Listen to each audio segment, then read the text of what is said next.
Sircilla press club మిత్రులందరికీ, print and electronic మిత్రులందరికీ నమస్కారం.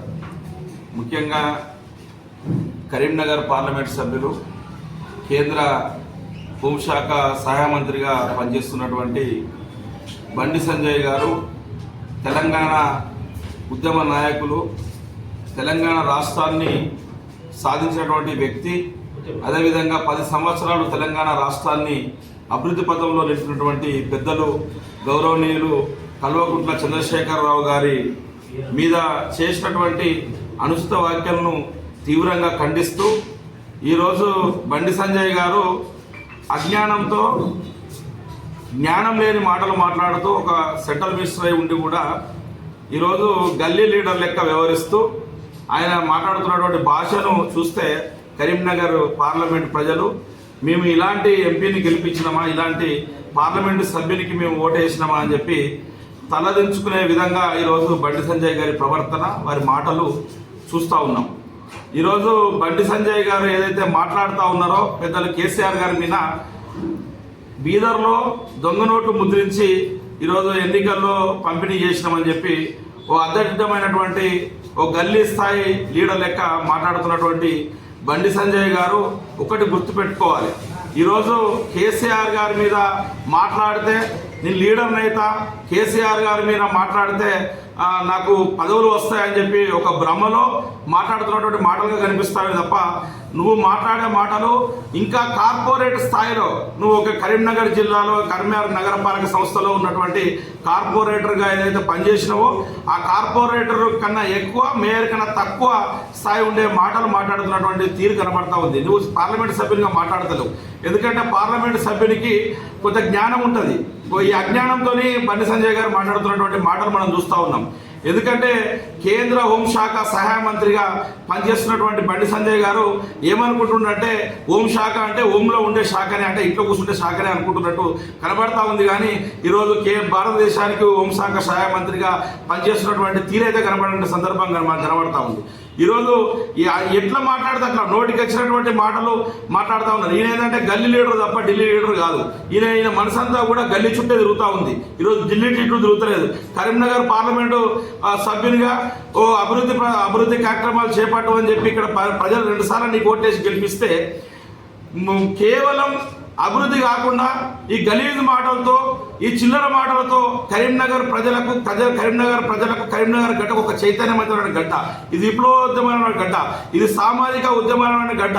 ఈ గడ్డ మీద పివి నరసింహారావు గారు ప్రధానమంత్రిగా పనిచేసినటువంటి కరీంనగర్ గడ్డకు ఒక చరిత్ర ఉంది. అదేవిధంగా సీనారే గారు పుట్టినటువంటి గడ్డ ఒక చరిత్ర ఉంది. ఈ గడ్డ కరీంనగర్ పార్లమెంటు సభ్యునిగా నువ్వు ఎన్నికైన తర్వాత నువ్వు మాట్లాడే మాటలు నీ వెలికి చేతులతోని కరీంనగర్ నీకు ఓటేసినటువంటి ప్రజలు మేము సిగ్గుతో తలదించుకున్నటువంటి పరిస్థితి కల్పిస్తూ ఉన్నటువంటి సందర్భం మనం చూస్తూ ఉన్నాం. ఎందుకంటే బండి సంజయ్ గారు ఈరోజు ఏం మాట్లాడినా కూడా పత్రికల్లో, పేపర్లో, పతాక శీర్షికల్లో ఉండే విధంగా ఏది మాట్లాడితే చెల్లుతుంది అనే విధంగా మాట్లాడుతుంది తప్ప ఈరోజు ఢిల్లీలో ఈయనకి ఎవరో కలిసిరట, ఐఏఎస్ ఆఫీసరు ఆయన ఉన్నప్పుడట ఈయనట బీదర్లో దొంగ నోట్లు కేసీఆర్ గారు ముద్రించినని చెప్పిరట. ఇప్పుడు నువ్వు హోంశాఖ సహాయ మంత్రివి, నీకు చెప్పినటువంటి ఐపీఎస్ ఆఫీసర్ ఎవరు, నీకు చెప్పినటువంటి వ్యక్తులు ఎవరు, వారిపైన ఇప్పుడు నువ్వు హోంశాఖ మంత్రివి, నీకు దమ్ము ధైర్యం ఉంటే నువ్వు నిరూపణ చేయాలి. కేసీఆర్ గారు బీదర్లో దొంగ నోట్ల మిషన్ ఉందా, ఆ చెప్పిన అధికారి ఎవరు, నీ ఐపీఎస్ అధికారి పేరు చెప్పు, విచారణ అయ్యాయి, నిర్ణయం తీసుకునే అధికారం నీకు అన్నారు. నీ ప్రభుత్వం ఉంది సెంటర్లో. కానీ ఈ చిల్లర మాటలు, ఈ వెకిలి చర్చలు ఎందుకు చేస్తూ ఉన్నావు? ఈరోజు గల్లీ రాజకీయాలు చేస్తూ, డబ్బు రాజకీయాలు చేస్తున్నటువంటి బండి సంజయ్ నీ కరీంనగర్ ప్రజలు మరొకసారి బుద్ధి చెప్తానికి సిద్ధంగా ఉన్నారు. ఎందుకంటే నువ్వు మతం మీద గెలిచినటువంటి నాయకునివి, నువ్వు మోడీ చరిష్మాలో గెలిచిన నాయకునివి. ఇక్కడ అభివృద్ధి పరంగా నీకు జ్ఞానం లేని, అభివృద్ధి పరంగా చిన్న జ్ఞానం ఉండలేదు మీకు. ఎందుకంటే ఇక్కడ ఏం అభివృద్ధి జరిగింది? సిరిసిల్ల సిద్దిపేట మున్సిపాలిటీకి కానీ సిరిసిల్ల మున్సిపాలిటీకి కానీ కరీంనగర్ మున్సిపాలిటీకి కానీ నువ్వు ఎక్కడన్నా నీ పరిధిలో ఉన్నటువంటి ఎక్కడ కూడా చిన్న మొరం తట్టం మట్టి పోసినటువంటి సందర్భం లేదు. ఎన్ఆర్జీఎస్కి సంబంధించిన సీసీ రోడ్లు తప్ప రెగ్యులర్గా ఎంపీ ల్యాండ్స్ తప్ప నువ్వు ప్రత్యేకమైనటువంటి నిధులు ఈ పార్లమెంట్ నియోజకవర్గంలో తెచ్చినటువంటి దాఖలాలు అయితే లేవు. ఎందుకంటే అభివృద్ధి అయ్యి సెంటర్లోని గవర్నమెంట్ ఉంది, ప్రజల మెప్పు పొందు గలాంటి పనులు చేయాలంటే ఈ గబ్బు రాజకీయాలు ఈ పసలేని రాజకీయాలు చేసుకుంటూ ఇప్పుడు మా కరీంనగర్ ప్రజలను తలదించుకునే విధంగా ప్రవర్తిస్తున్నటువంటి మంత్రి గారు, హోంమంత్రి గారు ఇప్పటికైనా మేము బేషరతుగా మిమ్మల్ని అడుగుతా ఉన్నాం. మీరు వెంటనే క్షమాపణ చెప్పాలి కేసీఆర్ గారికి.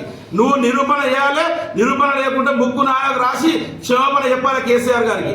ఏం మాట్లాడుతూ ఉన్నావు నువ్వు? ఇప్పుడు నీ మాటలు మతి లేని మాటలు, దిక్కులేని మాటలు మాట్లాడుతూ ఉన్నావు.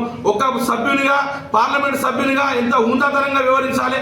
ఈరోజు పార్లమెంట్ సభ్యునిగా, మా కరీంనగర్ పార్లమెంట్ సభ్యునిగా పార్లమెంట్లో ఒక్క సమస్య మీద మాట్లాడినటువంటి సందర్భం లేదు.